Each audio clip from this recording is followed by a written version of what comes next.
So I wanted to talk today about these True Believers editions. I'm trying to be fairly quiet because I'm in a public area, in like a park. I love this view of the McKay Bridge though. It's it's not downtown, but it's not very far from downtown. So from what I understand, like Nerdicane was saying when he was on my podcast, that Atlanta is sort of like it has a downtown area and that's surrounded by suburbs, and that's sort of that's the situation here in Halifax too. Okay, so sorry about that. I moved because there are a lot of people passing by, and I don't want to make anybody uncomfortable by talking to myself in a park. But yes, I moved to like a little park here on the about a block down from where I just was. So there's those things over there, those smokestacks. Those things are massive. They're about 152 meters.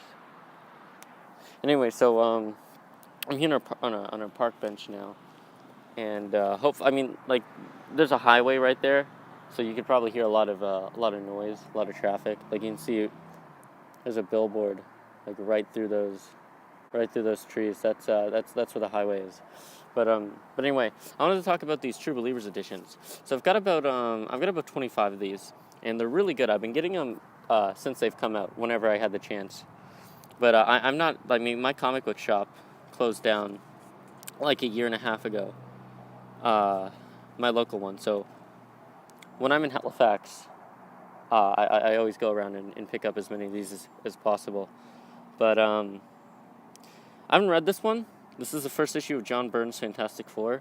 But these things are fantastic. These things are great for new readers. I would recommend that Marvel do the same thing they're doing with Marvel Digest and get these things into Walmarts.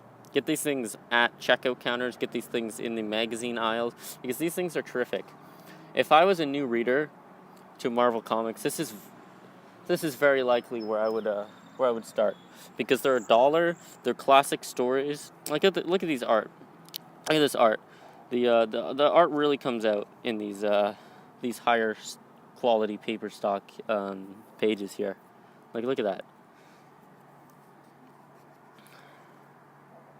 Obviously, this series is known for its terrific art anyway, but especially on these crisp pages.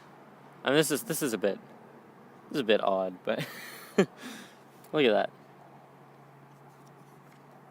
This is great.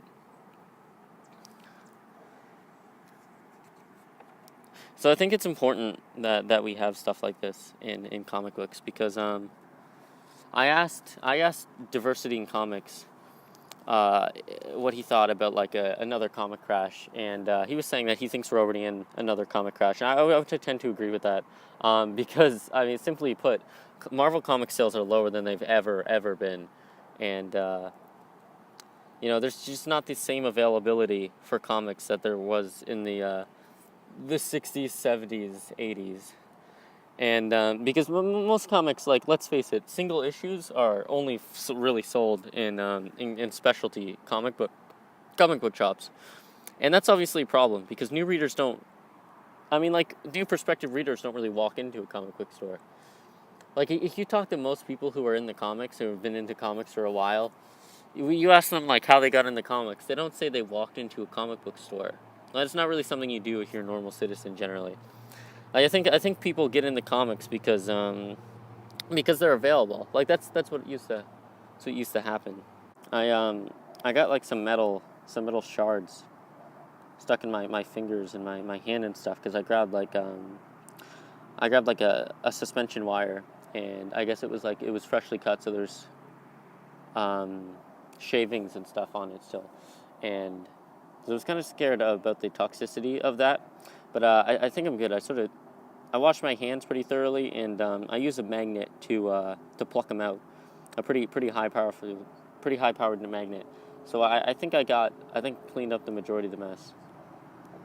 But anyway, yeah, that's what I wanted to talk to you about today. I'm probably going to do some reviews about these books, about these True Believers books, because I've got like 20.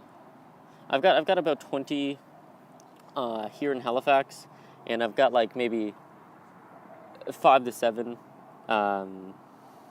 in Corner Brook. where unfortunately I live currently. But yeah,